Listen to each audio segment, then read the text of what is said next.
They're walking. Jack's voice cracked through the phone. His hands shook so violently he almost dropped it. On the screen, 3 empty wheelchairs. His paralyzed sons, the ones doctors swore would never stand, were on their feet. Stumbling. Reaching. Moving toward her. The woman he'd hired to fail like all the others. His back hit the wall. The phone clattered to the floor. 2 years of grief, of buried hope, of cameras watching every corner because trust died the day Emily did. All of it shattered in 5 seconds. The impossible was happening. And Jack wasn't ready. He'd never been ready. If you're hooked in and you're ready to enjoy this story, click subscribe and let me know in the comments where you're watching from, because tomorrow, I will be giving you another story just as interesting as this one. And you don't want to miss it. Now let us begin. 2 years ago, Jack Callahan lost everything. His wife Emily died 45 minutes after delivering triplets. No warning. No goodbye. Just cold hospital hands pulling him away from her body. Then came his sons, Benjamin, Luke, Charlie. 3 premature babies the doctors said would never walk. Cerebral palsy. Severe. Permanent. Jack spent a year fighting it, specialists from Boston, experimental treatments, equipment that cost more than houses. Nothing worked. So he stopped fighting. Stopped hoping. Hired 12 caregivers who all failed him. Installed cameras everywhere. Built walls around his heart. Then Angela Bailey walked through his door. The 13th. The one who changed everything. The mansion woke up silent. The kind of silence that suffocates. Jack stood at the kitchen window, coffee cold in his hands, watching a gardener trim hedges no one walked past. Behind him, a wheelchair whirred down the hallway. Angela moving one of the boys. Jack didn't turn around. Hadn't been in that room in weeks. His office was the only place that felt real, leather chair, mahogany desk, for monitors showing every angle of the house. He could see everything. Control everything. On screen, Angela knelt beside Benjamin's wheelchair, talking softly. Jack turned up the volume, searching for her mistake. Angela Bailey wasn't supposed to matter. Just another name on a list. 29. Clean background.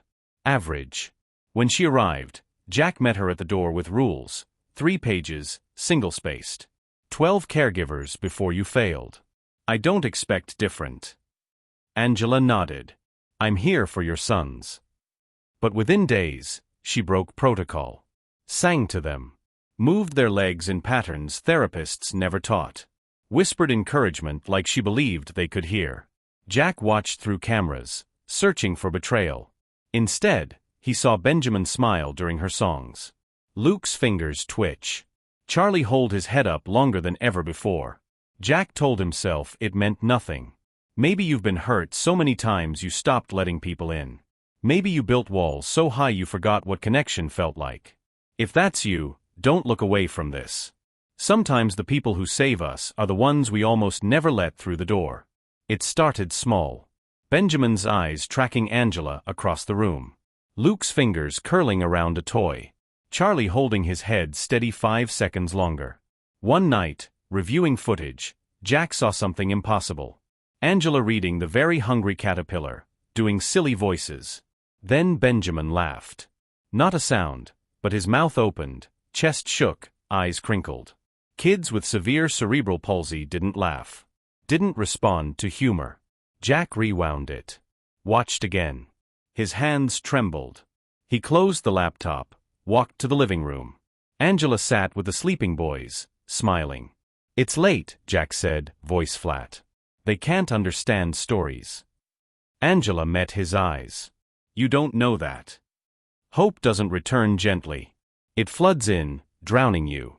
Jack started showing up to therapy sessions. Standing in doorways. Watching. One afternoon, he found Angela with Charlie on the floor, foam wedge supporting his chest. Tummy time. Charlie's arm trembled. Fingers stretched toward a stuffed elephant. Then his hand moved forward. 1 inch. Jack made a sound. Angela looked up, smiling. Look at him reaching. Jack walked out, barely making it down the hall before his hands started shaking. Charlie had moved on his own. The doctors said impossible. But Jack just watched his son prove them wrong. So why did it feel like drowning? Jack didn't sleep. Angela's words echoed, maybe you should try showing up. Next morning, he walked into the therapy room. Knelt beside Benjamin's wheelchair. His hand trembled, touching Benjamin's cheek. Benjamin's eyes shifted. Found Jack's face. Hey buddy. It's Dad. Jack looked at Angela, voice breaking. Teach me. What? Everything. The exercises. The songs. I want to be here for them. Angela's eyes filled with tears. Okay. 2 weeks later, Jack was doing leg stretches with Luke. Luke pushed back. Deliberately. Angela, he's pushing.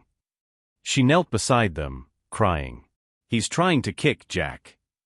Jack stared at his son's leg, feeling the small intentional pressure. Real. Undeniable. If you've ever realized too late that you were running from the very thing that could save you, you understand what Jack's feeling right now. Some of us spend years building distance from love because we're terrified of losing it again. Hit subscribe if you've ever been there. Because what happens next will remind you why showing up matters. Dr. Sarah Chun arrived on Tuesday. Mid-40s, sharp eyes. She examined all 3 boys for 90 minutes. Jack stood frozen in the corner. When she finished, "Can we talk privately?" In his office, Dr. Chun pulled out her tablet. I reviewed the original diagnosis. Severe cerebral palsy. Permanent impairment. Jack's throat tightened. Yes.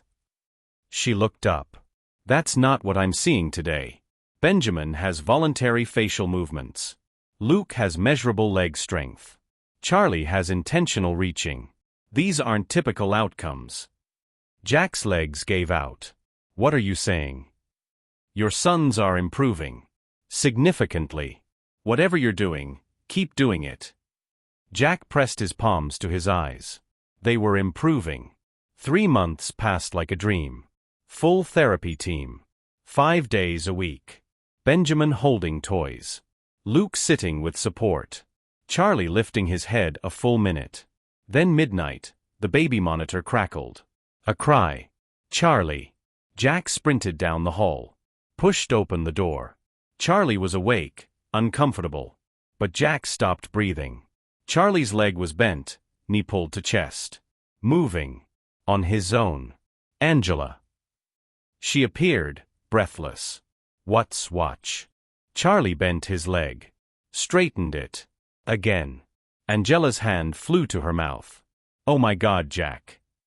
He's kicking, Jack whispered, tears streaming. He's kicking. For 20 minutes, they watched. Voluntary. Intentional. Real. Jack stopped counting days. Started counting steps. Charlie's legs grew stronger. Dr. Patel brought a standing frame. First time strapped in, Charlie cried. But Angela knelt, singing softly. Charlie stopped. His legs trembled under his weight, face scrunched with effort. But he stood. 10 seconds. 20. A full minute. Jack watched from the doorway, fist pressed to mouth, tears streaming. His son was standing. Luke rolled over during therapy, first time ever. The room erupted. Jack dropped to his knees, pulled Luke close. You did it, buddy. Luke's face pressed to Jack's chest. Then Jack felt it. A small squeeze. Luke was hugging back. 1 year later. Jack stood in the backyard watching Charlie walk across grass. Legs shaking. Arms flailing. But walking. Benjamin and Luke sat in adaptive chairs, watching. Benjamin clapped, slow but deliberate. Luke smiled bright. Angela handed Jack lemonade. He's doing great. He is, Jack whispered. That night on the porch, fountain running again, Jack spoke. I've been thinking about other families. Other kids like mine. Angela smiled. What are you thinking? Jack looked at his sons through the window. A foundation. To help families believe when doctors say impossible. Angela squeezed his hand. Emily would be proud. I know, Jack whispered. I know. Here's what I need you to understand. This story isn't just about 3 boys who learned to walk. It's about a father who learned to live again. It's about the terrifying, beautiful act of choosing hope when giving up feels safer. If you've ever been that father, that mother, that person barely holding on, subscribe. Not for me. For you. Because stories like this remind us that impossible isn't final. It's just a word we use until someone proves us wrong. And maybe you need to hear that today.